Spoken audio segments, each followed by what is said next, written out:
Hay un video que encuentro que es bueno porque tiene un ejercicio desarrollado que sí o sí tiene que mirar, y ojalá no hubieran mirado para poder trabajar el día. Y hay otro par de videos que son los últimos, que es la materia que voy a ver rápidamente hoy. Entonces, porque si no se alcance a captar, yo creo que lo alcanzan a captar igual, porque me voy a focalizar en las cosas más relevantes. Después, si quieren revisar más detalles, están los videos. Entonces pueden volver ahí. Y a continuación vamos a comenzar a desarrollar un ejercicio de un largo intrincado de flujo financiero que se llama Model Forte, que lo subí hoy a la carpeta de ayudantía a secas. Se llama Model Forte, o con dos acentos, así como Model Forte, como alemán. ¿Ok? ¿Dónde está la música para proyectar?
Ya, hay un video de esto también, por si acaso. ¿De qué se trata? Aquí hay varios tópicos que estamos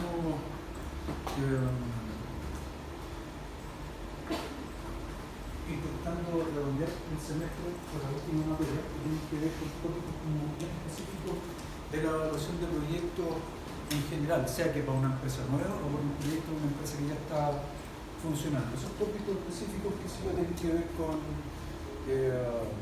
cosas muy puntuales. Inflación, cómo trato la inflación y los flujos. La valoración que hemos hecho es valorar a valor constante, a precio constante, ¿verdad? Tiene que ver con el tema de la sensibilidad. ¿Qué tan sensible es el valor actual neto frente a determinadas variables? A mí personalmente me gusta mucho sensibilizar con aquellas partidas que uno estima que son drivers de valor importantes. Entonces, cuando uno no tiene claro el concepto de driver de valor, una forma de darse cuenta es analizar la sensibilidad frente al VAN, o del VAN frente a al driver de valor, ¿verdad? ¿Qué quiero decir con esto? Por ejemplo, empiezo a mover determinadas variables, determinados parámetros, como tipo de cambio, precio, costo, ¿verdad? Participación de mercado, market share, como quiera llamarlo, tasa de crecimiento, margen de contribución, y empiezo a sensibilizar y cambio esos números. Y me voy a dar cuenta que hay algunos que impactan pero fuertemente al banco. Y hay algunos que se mueven mucho, pero en realidad el banco no se mueve tanto. Entonces, cuando yo empiezo a encontrar ciertas partidas que tienen un impacto pero grande en el banco, como por ejemplo puede ser el margen de construcción, por lo tanto el precio, el costo, me doy cuenta que estoy frente a un driver de valor relevante.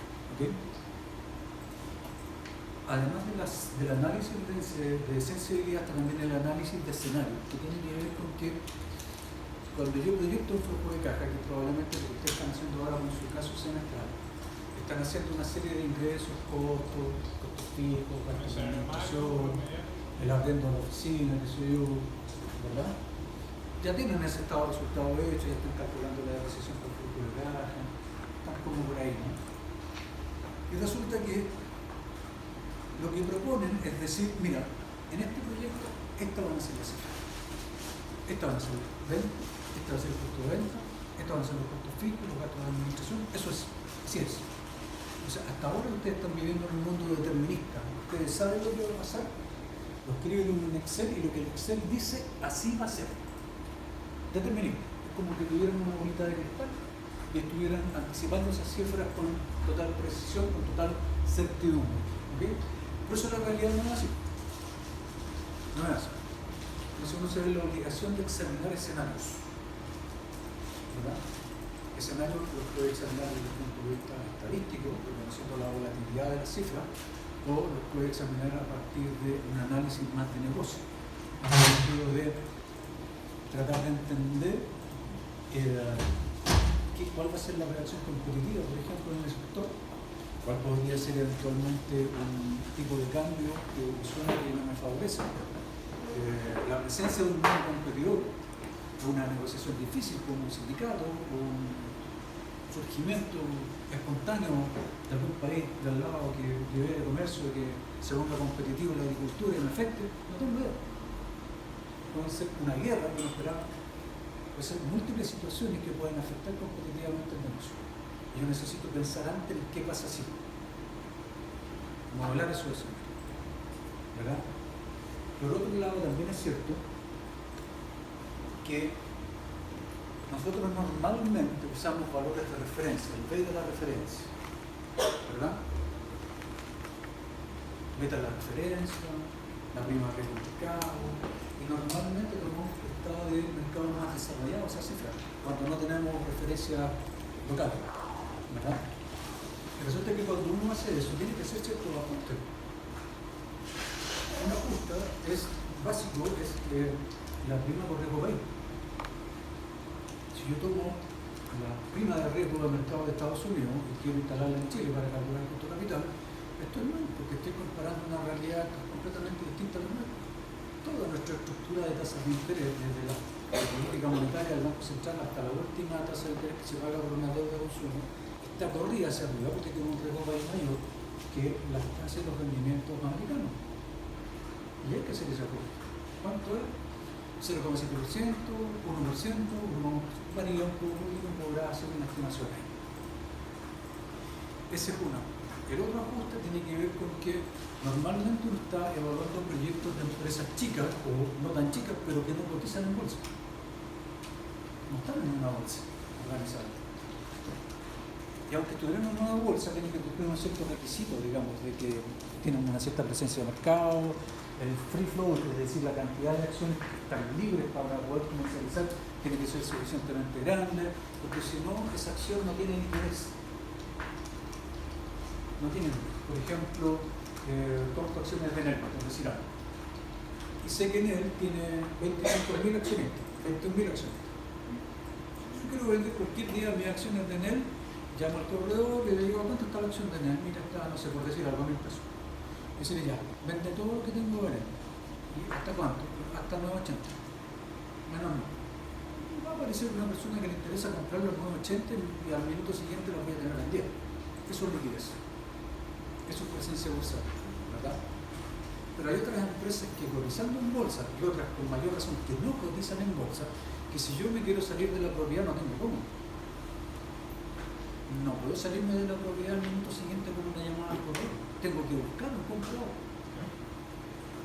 Tengo que llamar a un banco de inversión, buscar gente interesada, valorar la empresa, negociar, hacer un montón de cosas para que eventualmente llegue al acuerdo de precio y pueda vender la empresa.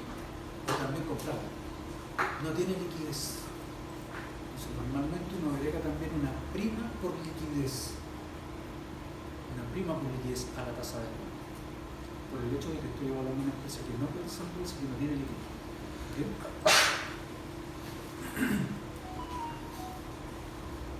Entonces, la primera de estas cosas va a ser la inflación.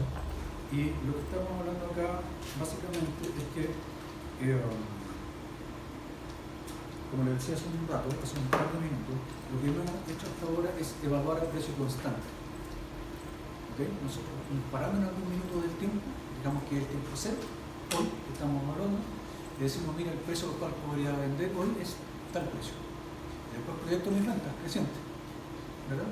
Mira, profe, las ventas van a crecer al 5%, al 6%, al 10%, pero es un crecimiento real, porque voy a vender más unidades, o porque voy a poder cobrar más caro, ¿verdad? Porque la gente me va a conocer, mi marca va a ser muy reconocida, pero no es porque estoy infractando esa venta, sino que estoy suponiendo que la venta efectivamente va a crecer en términos reales. No la estoy haciendo crecer por inflación. Creo que en el caso empírico uno podría aplicar eso. Sí, claro. Esos conceptos de que la marca se hizo más conocida. Obvio. Tiene que haber una descripción. Ya, pero no es necesario hacerlo por inflación. No. Ah, ya. Sin inflación. Sin inflación. Siga revaluando a precio constante. No van a tener tiempo de procesar todo. Entonces, lo que tenemos que pensar ahora es, bueno, ¿y qué pasa si reconocemos que existe inflación? ¿Tiene sentido involucrar la inflación en los flujos de caja? ¿Cómo lo haríamos? Bueno, fíjate que cuando nosotros estamos diciendo que las ventas crecen a una tasa G, no estamos diciendo que están siendo infractadas. Si las ventas crecen a una tasa G y yo quisiera reconocer que las ventas además van a recoger la inflación, tendría que infractarla de esta forma. Ya no por 1 más 5%, sino que por 1 más 5%, por 1 más 3% si la inflación esperada en Chile, tal como suponemos, fuera 3%. ¿Verdad? Entonces, este sería el mecanismo. Y sigue estando la pregunta. ¿Tiene sentido hacerlo? Si uno merece por escrito, son cuadritos que aparecen en los libros de finanzas de Rico. Creo haber leído dos, digamos, por ejemplo, muy parecido.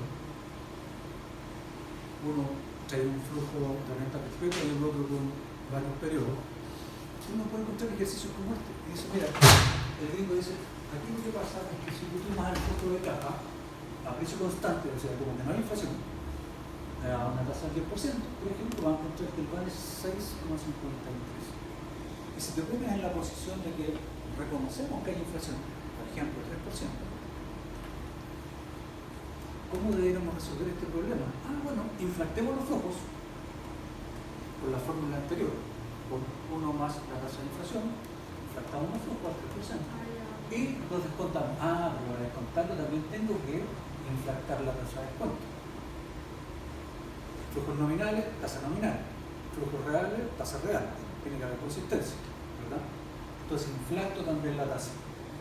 ¿Cuál es el resultado de ese gringo? 53. Entonces, ¿para qué vamos a meter la inflación? Si vamos a llegar a la misma conclusión, incluso al mismo número.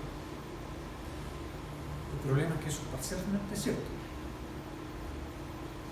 ¿Por qué? Porque si uno mira algebraicamente esto, dice, el gringo tiene razón, porque está inflactando las tasas, los flujos de caja, todos los periodos, por inflación de ese periodo, acumulada a ese periodo, y por otro lado tiene que inflactar la tasa de descuento por inflación acumulada a ese periodo. Si nosotros hacemos eso analíticamente o algebraicamente, es bastante claro que se cancela, porque en realidad no tiene sentido hacer el trabajo por inflación. Pero ahí es donde vienen los depende. Porque en realidad la inflación no es que le pegue al flujo final de caja. La inflación le pega a las partidas del flujo de caja, pero le pega de manera distinta. No es que le pega al flujo final, al flujo neto del fondo. Le pega a las ventas de una forma, le pega a los costos de otra, le pega a los gastos de otra. No le pega a los componentes. Entonces ahí depende más o menos grande. Depende de qué. Bueno, primero del tamaño de la empresa, por ejemplo. Del rubro en el que está la empresa. De la cantidad de proveedores que tiene la empresa y la dependencia que tiene de esos proveedores. Cuando son muchos proveedores y somos pocos clientes, los clientes tenemos la sartén por el mango. Miremos desde el punto de vista del costo. ¿Verdad? No quieren pasar la inflación, somos pocos clientes, somos menos. Si la inflación fue 3%, te acepto 1,5, 2 máximo, pero no 3. Y si no le gusta, uno le puede comprar a otro. Pero ¿qué pasa cuando es al revés? Cuando hay un proveedor que es estratégico, que le vende a todos los chiquititos, el proveedor de cemento, por ejemplo, son pocos. Ahí cambia la cosa.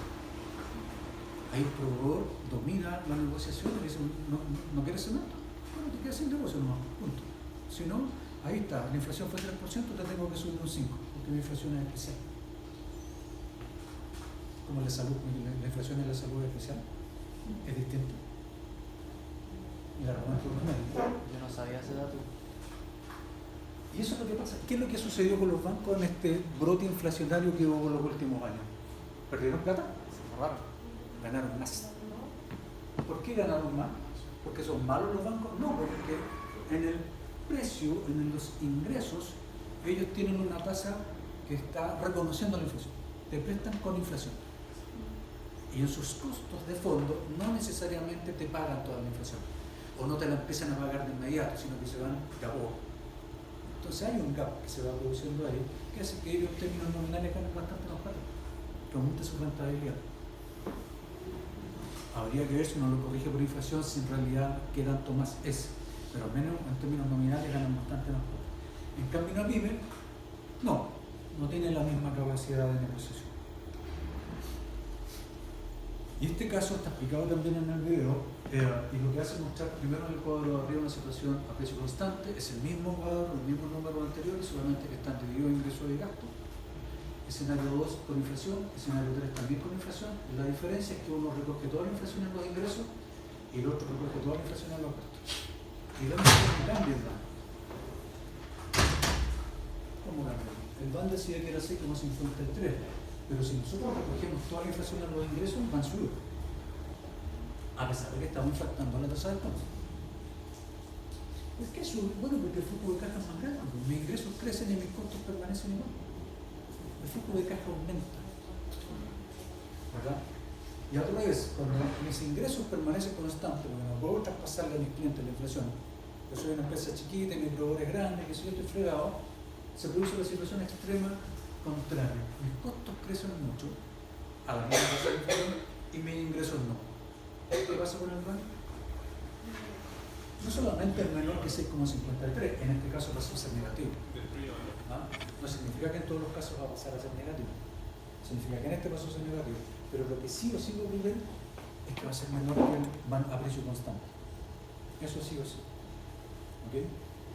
Una pregunta que surge al mirar estos números es: ¿por qué aquí esta cosa aumentó? Cuando fue positivo aumentó más o menos 10. ¿Y por qué cuando se cayó casi 20? En el video la pregunta. El video dije que era pregunta como de solemne o examen. E insisto en ella. Buena pregunta.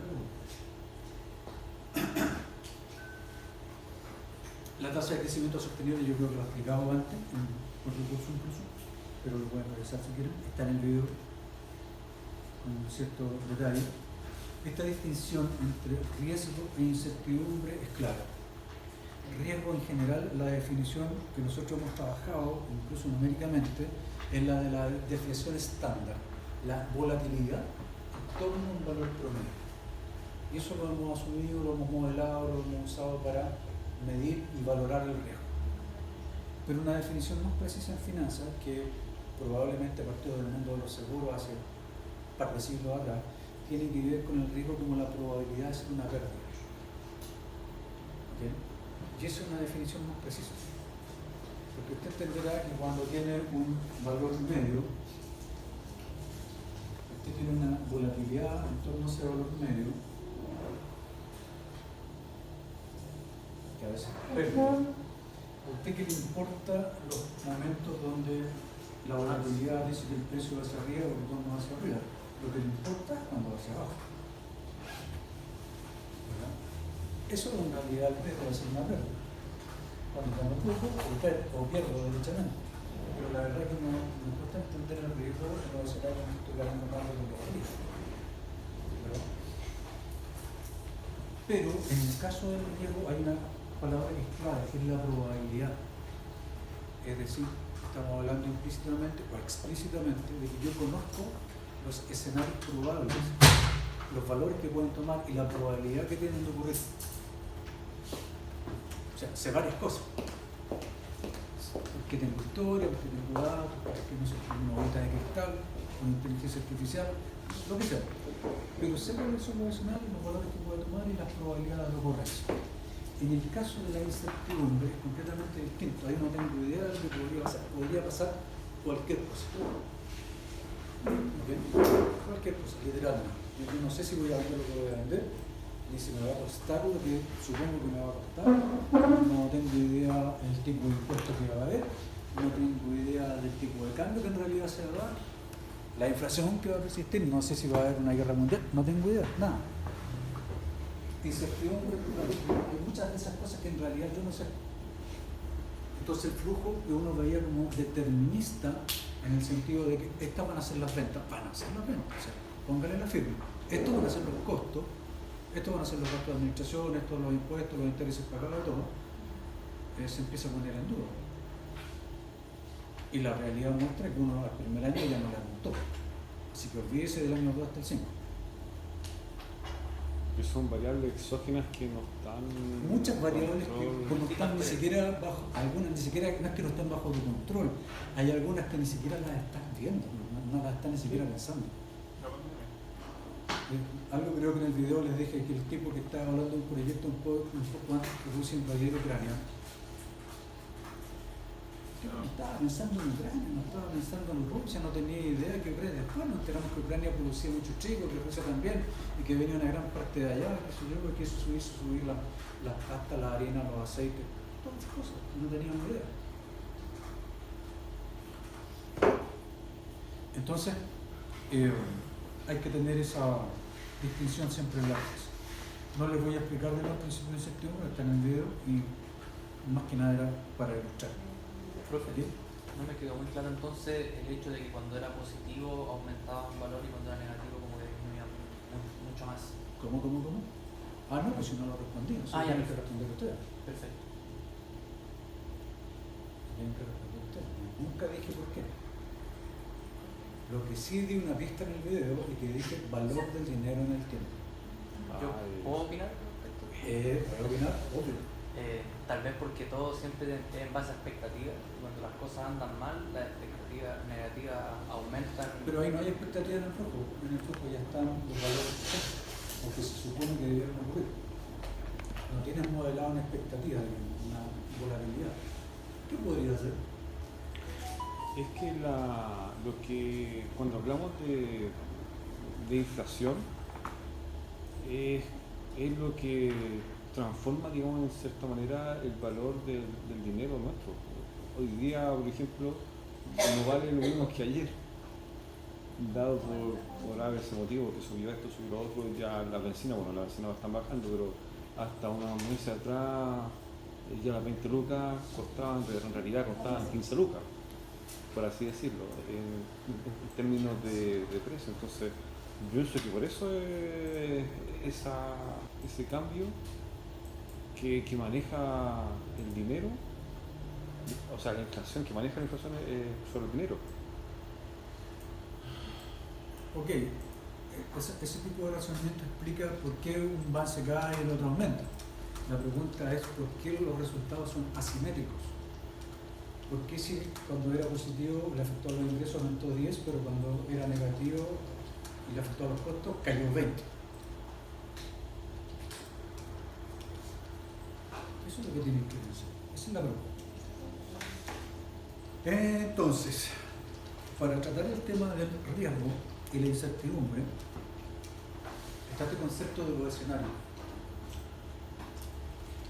Los escenarios que voy a definir. Algunos escenarios yo puedo modelarlos porque son provenientes de la historia, de los datos que tengo, de cómo han sido las ventas, cómo han sido las tasas de crecimiento, cómo han sido las introducciones de ciertos productos en términos de su ciclo de vida anteriormente, ¿verdad?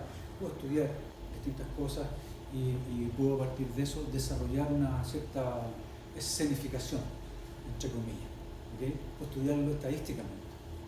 Entonces podría eventualmente no saber mucho de finanzas ni de negocio, pero podría pedirle a algún software alguna ayuda o darme el trabajo y la verdad de hacerlo en Excel, hacer un buen flujito de caja, bien formulado, bien linkeado, con alta fórmula por todos lados, sin datos en duro, a eso me refiero, siempre todo bien variabilizado.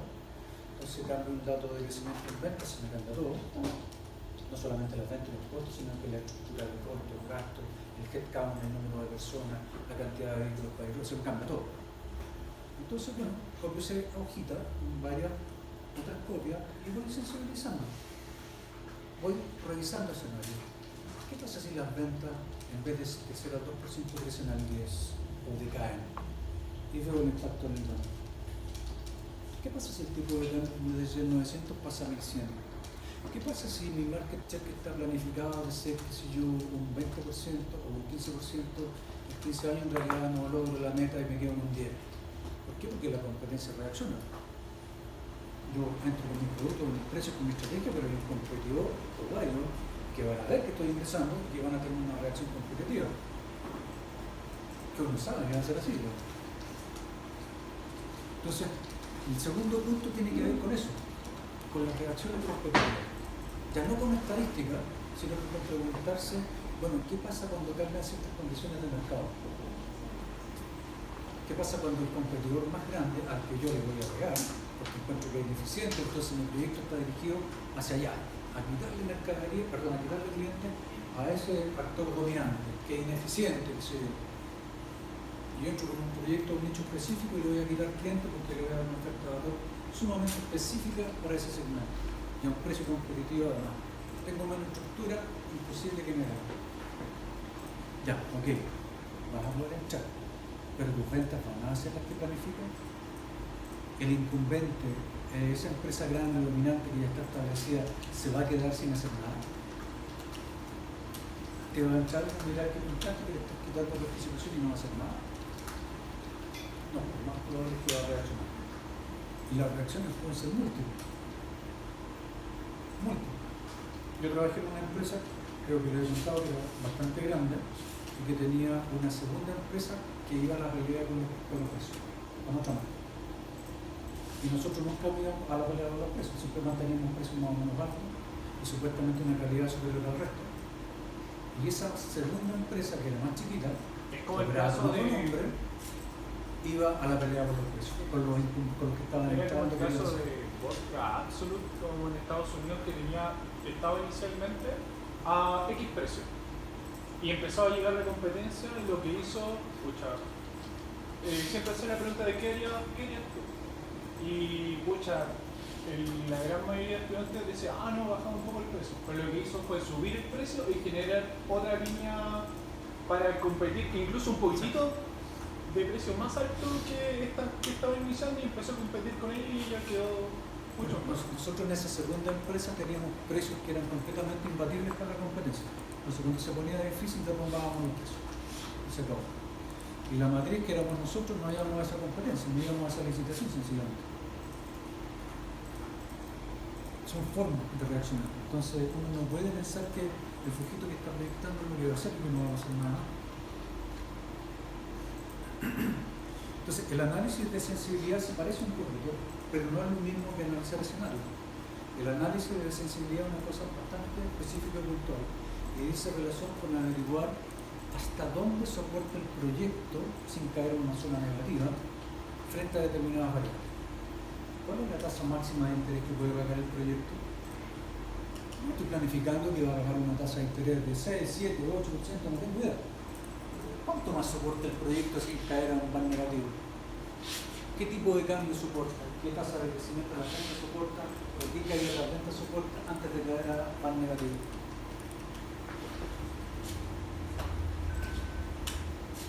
Entonces, se trata de eso, es meter los deditos en el Excel y hacerse la pregunta. Set objetivo les va a ayudar mucho en eso. ¿Se acuerdan de la celda objetivo? ¿La función celda objetivo en Excel? Uno fija la celda objetivo, que en este caso sería el RAN, le dice qué valor quiere encontrar, 0, moviendo qué variable, y uno dice ya, esta es el crecimiento, o el market share, o el tipo de cambio, o la tasa de interés, y Excel va a hacer sus cuentas, te lo va a aceptar y le dice, la tasa máxima de interés que puede pagar es 12%, después de ahí es van 0. La tasa mínima de crecimiento es 0,5%, después de eso más bajo no puedo que van 0. Ese es el análisis de sensibilidad. Que van a estar en el rango posible hasta dónde puede llegar el proyecto sin pasar a pérdida. ¿Okay? De aquí viene materia del segundo video, que tiene que ver con algunas medidas de riesgo. ¿Okay? Medidas de riesgo. ¿Qué tenemos ahí? Tenemos dos medidas muy simples, digamos, el valor esperado de la inversión inicial y el valor esperado del flujo de caja, suponiendo que la inversión inicial tiene varios escenarios o valores posibles, cada uno con su respectiva probabilidad de ocurrencia.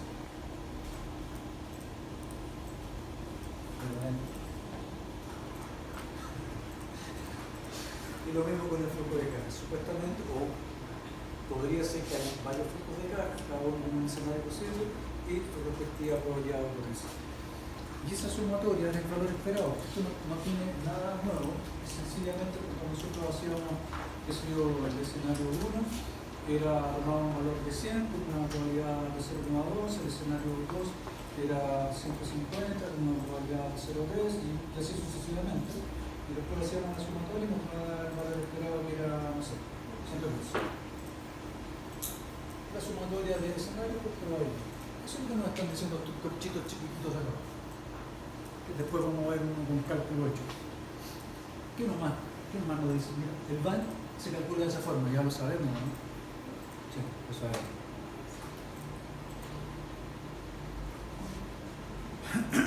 Hay otra cosa que sabemos, calcular la varianza. ¿Qué tenemos en ese corcho de arriba? Dice que una sumatoria como esta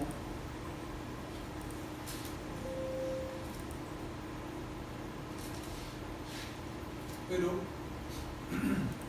un valor X de ese escenario, por lo tanto 1 menos la media elevado al cuadrado por la probabilidad de 1 más el X2, el valor observado del escenario 2 menos la media elevado al cuadrado por la probabilidad del escenario 2. Está bien. El escenario N hace el valor observado o esperado en el escenario N menos la media al cuadrado por la probabilidad del escenario. Esa sumatoria es la varianza. Este mucho. Esa es la varianza. ¿Okay? Y cuando tenemos la varianza, que es cosa de aplicar la raya, vamos a tener la desviación estándar, así que ya llegamos a la medida de volatilidad que para nosotros es más manejable, medida de riesgo que para nosotros es más manejable. La nota técnica, tal como en el video, nos saltamos las observaciones estadísticas, pero sí nos vamos a consultar en la parte de abajo, porque este señor es un trabajo bastante interesante que persiste hasta el día de hoy y que dice, mire, aquí podemos modelar de tres formas distintas dependiendo del riesgo, podemos modelar el riesgo en el banco de tres formas distintas dependiendo de cómo son los flujos de caja. Si los flujos de caja son independientes, hay una forma. Si los flujos de caja están perfectamente correlacionados, hay otra. Pero también puede ser que los flujos de caja sean en parte independientes y en parte correlacionados perfectamente. ¿Ok? Y los tres tienen una formulación distinta. Y el problema es que con una alta probabilidad C sea la cosa que más pase en la realidad. ¿Verdad? Porque los flujos de caja de un escenario o de un año para otro tienen una componente de tendencia. Si yo vendo, creo que cobré la misma cifra, 1.000 millones de euros, un año cualquiera, en el cliente, y al año siguiente es muy difícil que yo no venda nada, porque venda 2.000. Normalmente las ventas del año siguiente van a tener una componente tendencial. Parte de las ventas de esos clientes que me compraron los 1.000 millones, me van a comprar de nuevo, qué sé yo. Entonces tienen un porcentaje que está correlacionado, pero hay otro porcentaje de los clientes que es independiente. Clientes nuevos, clientes que se van, crecimiento orgánico, nuevos productos, ¿verdad? Entonces están las dos componentes ahí normalmente presentes. O sea, los flujos independientes unos de otros no son, es muy difícil eso. Y perfectamente correlacionados tampoco. Porque significa que un año te fue bien y por lo tanto te tiene que ir 100. Te va mal un año y te tiene que ir mal 100. No. Porque hay personas gestionando para que eso no vuelva a ocurrir. O sea, los flujos no son pura estadística. No son pura estadística. Tienen una componente independiente, tienen una componente correlacionada. ¿Por qué? Porque hay personas gestionando atrás para que así sea. Lo que yo he hecho bien, trato de mantenerlo. Lo que he hecho mal en los flujos, trato de corregirlo. ¿Okay? Entonces, en el caso de los flujos de caja independientes, la formulación nos dice que, dado que la covarianza entre los flujos es cero, o pensemos que es baja. ¿Ok? Lo que estamos diciendo es, mire, si a usted le fue mal un año, no es probable que el equipo de gestión de la empresa va a hacer todo lo posible para que al año siguiente no le vaya mal, o no le vaya tan mal, o le vaya bien. ¿Verdad? Esas modificaciones para Por lo tanto, hay una cierta independencia entre los flujos. No es cierto que un año 1000, al otro año 1000, al otro año 1000, no, no es así. ¿Verdad? Entonces, dado que eso es así, hay una especie de cancelación de ciertos aspectos que son positivos, con otros negativos, entre un año y otro, qué sé yo, no es siempre parejo. Entonces, eso hace que se reduzca el riesgo en los flujos. ¿Verdad? De repente los flujos van a ser muy buenos, pero de repente no van a ser tan buenos. Hay una cierta atenuación en la volatilidad, una cancelación. Por eso que en este caso, el exponente del descuento es el doble, siempre el doble. Este es el primer flujo, pero es la varianza del flujo 1, pero no está elevado a 1, está elevado a 2. Esta es la varianza del segundo flujo, que no está elevado a 2, está elevado a 4. Es decir, en términos generales está elevado a 2n. ¿Qué es lo que hace eso? Que achica el valor de la varianza. ¿Se dan cuenta de esto, no? Porque este es el factor de actualización, está en el denominador. Lo que estoy haciendo al multiplicar el exponente por 2n, o por 2, es que estoy aumentando el factor de actualización. Por lo tanto, el valor total de la fracción se reduce.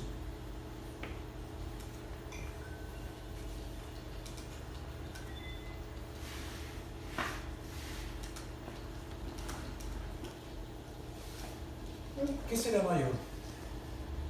¿Eso?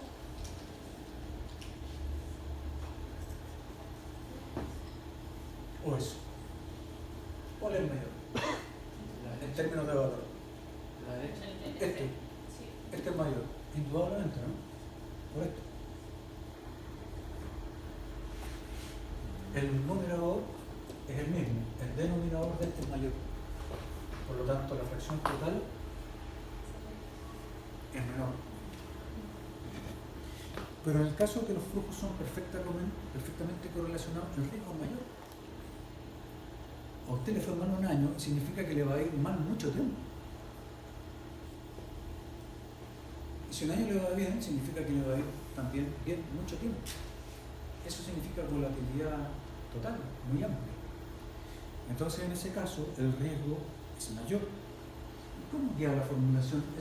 Este corcho no está resuelto porque son muchos términos. La resolución es la que está acá abajo. Esta parte no la miren esto. ¿Cómo es en ese caso la varianza del banco? Esto ya se parece bastante a lo que ustedes conocen, a la desviación de la inversión inicial, desviación estándar de la inversión inicial, la desviación estándar del flujo 1 por su factor de descuento, pero con exponente 1, no 2 por 1. La desviación del flujo 2 es por el exponente 2. Es decir, hasta ahí completamente normal. Es lo que ustedes harían para descontar cualquier flujo. Entonces aquí estamos descontando varianzas o desviaciones de flujo. Eso es lo que estamos descontando. Y lo vamos a descontar con un factor de descuento chiquito cuando son flujos correlacionados. ¿Ok? Porque el riesgo es mayor. Y la situación intermedia, la DRC, es cuando ocurren las dos cosas al mismo tiempo. Una parte del flujo independiente y otra parte del flujo correlacionado. Si lo tuviéramos que definir, sería de esta forma. Una parte independiente y una parte correlacionada. Es decir, el MAN tendría dos corchos. Flujos independientes, flujos correlacionados, la suma ponderada, si usted quiere, sería el MAN. No hemos hecho nunca, eso no lo vamos a hacer tampoco, así que no se asusten. La implicancia que tiene esto para calcular la varianza del MAN es que también tiene dos corchos.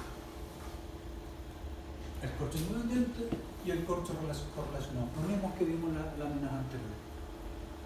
¿Okay? Entonces, si nosotros pensamos en realidad, esta es la fórmula general.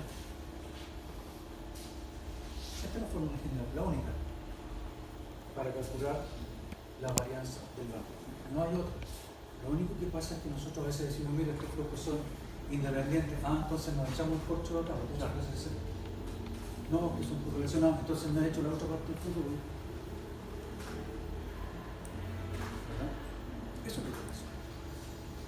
que es el corcho, no hay otro. Elimino una parte u otra dependiendo de cómo definen los flujos. Y si los flujos tienen las dos componentes, tengo que dejarlos del corcho. No se lo voy a reír, así que no me den consulta. ¿Ah? Bueno, voy a reír hacer estos cálculos, mira estos corchos tan largos. ¿Ya? Pero tiene estas dos componentes, el riesgo de los flujos. ¿No tiene?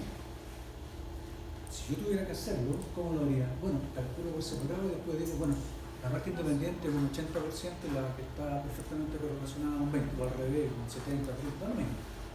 Calculo, pondero, y esa es la varianza de mi van. Y la varianza del van no tiene ninguna gracia. Si la gracia que tiene calcular la varianza del van es que yo tengo el van esperado, es decir, la media, y la varianza del van me permite calcular la desviación del van. Y con la media y la desviación yo puedo hacer cálculos. ¿Se acuerdan de cuál es, no? Probabilidad. Probabilidad de que el van sea positivo, que sea negativo, intervalos. Puede ser muchas cosas.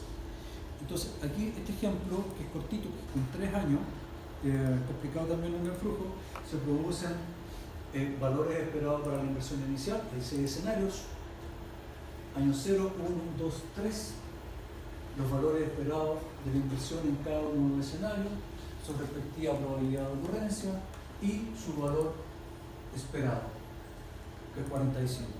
¿Cómo se produce ese 45? Fácil. 40 por 0,1 más 42 por 0,15, 44 por 0,25, 46 por esto, sumatoria, 45. ¿Dónde está el cálculo? Está acá. Acá. ¿Ves? Ahí está el cálculo, si lo quieren chequear. Lo mismo para los escenarios con flujo de caja 1, flujo de caja 2, flujo de caja 2. El flujo de caja 1 en el escenario 1, flujo de caja 1 en el escenario 2, flujo de caja en el escenario 3, flujo de caja en el 4, 5, 6. ¿Cuál es la probabilidad de ocurrencia de cada uno de sus escenarios? Y su valor esperado. ¿Y se calcula cómo? De la misma forma anterior. Flujo de caja del escenario, por su probabilidad, flujo de caja por su probabilidad, flujo por su probabilidad, sumatoria, 15. Y llegamos a los valores esperados de la inversión y de los flujos de caja. Ustedes han trabajado con esto hasta ahora. ¿Cuánto es la inversión y cuánto genera los flujos de caja? Eso es lo que ustedes han ocupado. La última fila. ¿Cuánto tengo que invertir y cuánto deja el flujo de caja? Entonces, si aplico estos numeritos de la misma forma que lo han hecho hasta ahora, cuánto invierto, cuánto deja de flujo de caja en los 3 flujos, cuánto es la tasa de descuento, que es del 7%, ustedes habrían hecho este cálculo y hubiera dado 15,64. ¿Verdad? Y este sería como el van, entre comillas, determinístico. Miren, voy a invertir con certeza 45, con certeza el primer flujo del año 1, perdón, es 15, y con certeza el flujo del año 2 es 23, con certeza el flujo del año 3, 32,5. Y como sé que mi tasa de descuento es 7%, este proyecto sí o sí va a dar un van de 15,64. Pero esto significaría ignorar toda esta variabilidad, todo este riesgo, toda esta volatilidad que hay detrás. Porque esos son flujos esperados, pero que tienen un riesgo, una volatilidad bastante alta. Entonces ahora vamos a calcular la varianza de esos flujos y de esa inversión, que son los cálculos que están acá. Y vamos a ocupar esta formulita. ¿Ok? En el caso de la inversión, el valor de la inversión menos su valor esperado, que era 15, no me acuerdo cuánto era la inversión, 45, perdón. El flujo esperado de la inversión, menos 45, elevado al cuadrado para que sea siempre positivo por su probabilidad. El segundo escenario de inversión, menos 45, elevado al cuadrado por su probabilidad. Y así sucesivamente. Lo mismo para los flujos. Entonces tenemos 40, que es el escenario de inversión, menos 45, 42 menos 45, 24, siempre menos la media, siempre elevado al cuadrado, siempre multiplicado por la probabilidad, y todo esto es una suma. Ahí está la sumatoria. Resultado 8,2. Resultado de este corcho para la inversión inicial, varianza de 8,2. Valor esperado de la inversión 45 con un riesgo de 8,2 en términos de varianza. Probabilidad está en la tabla anterior. ¿Cómo? No, para el proyecto que tienen que entregar.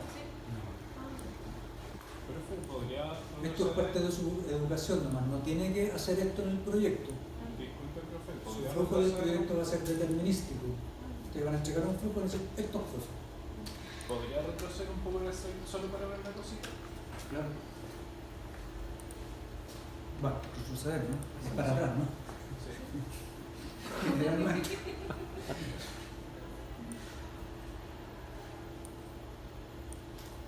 Lo que estamos haciendo es No, sí, 40 ahí menos la está. media elevado al cuadrado por la probabilidad 42 menos la media elevado al cuadrado por la probabilidad 44 menos la media elevado al cuadrado por la probabilidad 46 menos 45 elevado al cuadrado por la probabilidad 48 menos 45 elevado al cuadrado por la probabilidad 50 menos 45 elevado al cuadrado por 0.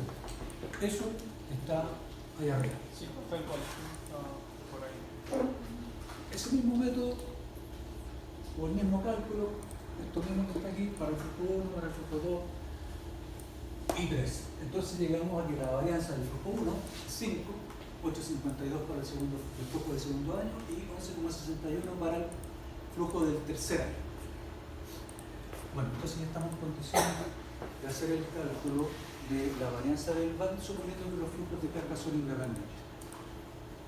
Y cuando son independientes tenemos que ocupar el corchito con 2n en el exponente del factor de capitalización. ¿Cómo queda la fórmula? Es lo mismo que estuviéramos calculando en banco. Es exactamente lo mismo. Tenemos la varianza de la inversión, la varianza del flujo 1, varianza del flujo 2, varianza del flujo 8. Entonces, como que estuviéramos descontando flujos, estamos descontando varianzas. ¿Okay? 7% de la tasa de descuento del primer flujo por el 2 por 1. Segundo flujo, 2 por 2. Tercer flujo, 2 por 3. Eso es descontar. Nada más. Y varianza da 26,8. Y si tenemos la varianza, tenemos la desviación estándar que es 5,1.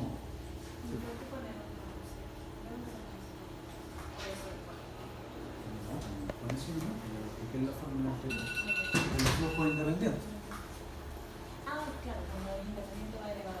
va elevado a 2n. Entonces usted dice, bueno, ¿y cuál es la gracia de esto? Que ahora sé cuánto es el pan esperado, pero sé también cuánto es la volatilidad de ese pan.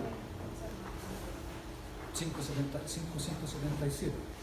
Ya, eso me dice algo, pero tampoco me dice mucho. Pero cuando ya aterrizo y digo, ok, con esos dos parámetros yo puedo calcular la probabilidad de que el fan sea positivo. Ahí estamos hablando de un nivel de precisión mayor a la hora de evaluar el riesgo. ¿Qué es lo que estoy haciendo aquí con este enjuague, con este corchito que está acá? Estoy normalizando la variable, nada más. Está con una estadística o diferencial, no sé cómo se llama. Estandarizando la variable para meterme una tabla normal, estandarizada y encontrar una probabilidad. Entonces digo, probabilidad de que el man sea positivo o mayor igual a 0, cuando ese es su valor esperado y esta es su desviación estándar. Lo que hago es despejar E o Z, como quieran llamarlo. ¿Vale? Y lo que estoy haciendo aquí es pasar negativo y este que está multiplicando lo paso dividiendo. ¿No se dice así? Y me da que es la probabilidad de que el epsilon o z sea mayor o igual que menos 3,02. Como está negativo, lo pasamos positivo y me queda, tengo que cambiar la dirección del signo. ¿Okay?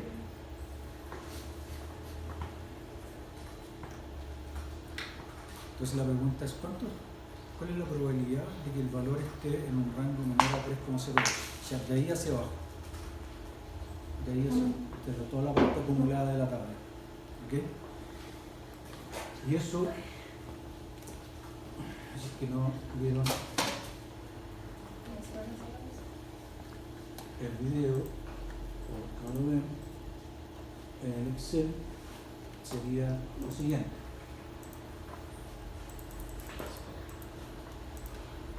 Sería la distribución normal estándar. Eso. ¿Ya? Que me pide dos parámetros. Me pide el Z, que en este caso sería 3,02, y me pide otro parámetro que es el acumulado y me da dos opciones, verdadero o falso. ¿Cuándo es verdadero? Cuando la distribución acumulada, que es lo que nosotros necesitamos. Por lo tanto, colocamos de la de y sacamos. Ahí sí. Esa es la prueba. 99,86. Perfecto. ¿Qué es lo que está acá? ¿Ok? Y si yo quiero saber la probabilidad de que sea negativo, dado este conjunto de condiciones, es muy fácil porque o es positivo o es negativo. No hay más. Tengo que buscar el complemento. Entonces, 1 menos la probabilidad de que el van sea positivo. 1 menos 0,9.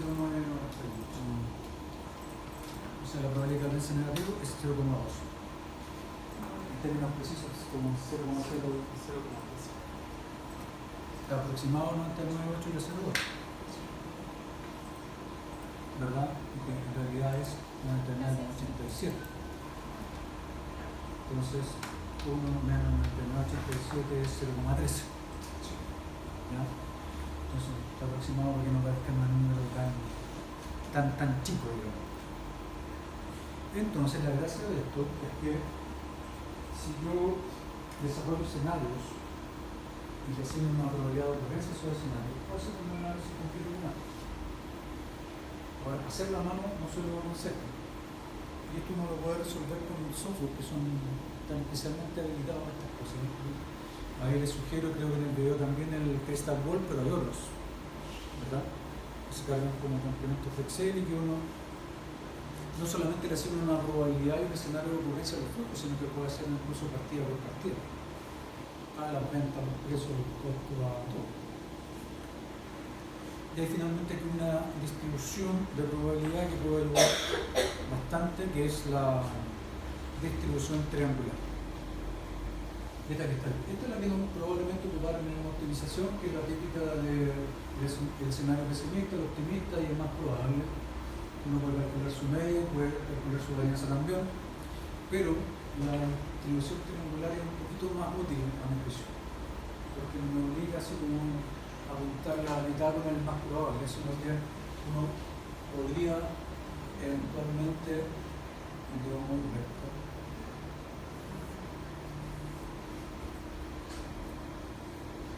podría eventualmente hacer una distribución de valores que estén más cerrados a la izquierda o de nuevo por la contraria, o más cerrado hacia la derecha. El valor más esperado no necesariamente el punto medio. Hay muchos procesos en finanzas, en economía, en producción que son así, que uno sabe que en realidad el valor más esperado está más cerca de la izquierda que de la derecha o del valor máximo o del valor mínimo. Entonces resulta una mucho mejor distribución la triangular. Los software como el Crystal Ball lo tienen. Tienen todas las distribuciones probables.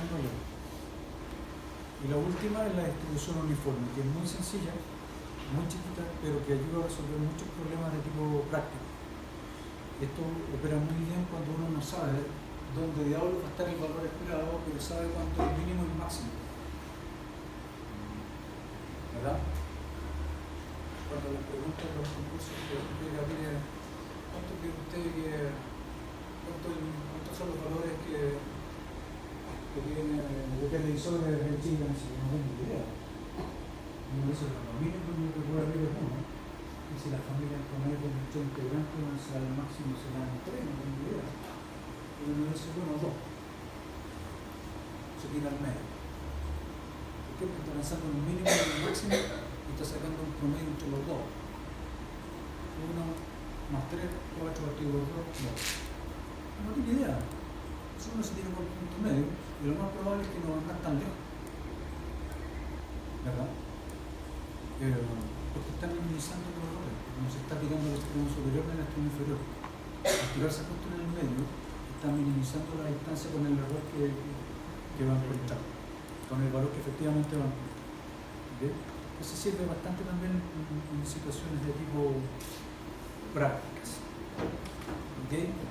Ya. Eso lo dejamos hasta ahí. me apuré un poco, porque está en el video también, pero ahora ya me quedo tranquilo que está explicado. Y vamos a ver, en la carpeta ayudantiva de ustedes está este archivo PDF que se llama Novel Forte.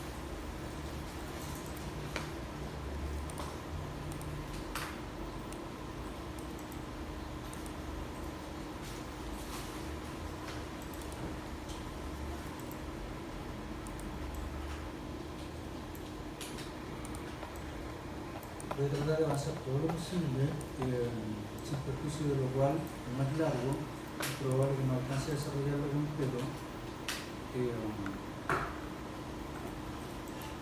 De hecho, en el día no alcancé, pero era una hora de ayudantía, no es lo mismo. Pero sí desarrollé todo lo más importante de la forma que después se pueda computar rápido y fácil lo que falta. Entonces, por favor, bajen el archivo y comiencen a leer. Si quieren, hacen un break ahora para que después comencemos con más fuerza. Y mientras ustedes lo leen, yo voy a anotar las pastillas que son las típicas de un flujo de caja y lo comenzamos a hacer. Es un caso que no es fácil, no es más difícil, por si acaso no es la categoría máxima de dificultad, pero está bastante lejos de ser un ejercicio fácil. O sea, en categorías de dificultad y cosas extrañas y lugares donde pueden enredarse y equivocar el rumbo, si lo tuviéramos que calificar en una escala de graduación que va de lo fácil a difícil, este debe estar como por aquí. Debe estar como por aquí. Por la cantidad de cosas chicas que tiene, nada más que está sacado de una situación real. Entonces tiene complicaciones en un caso. Ya. ¿Hacemos rey? Yo me escribo acá.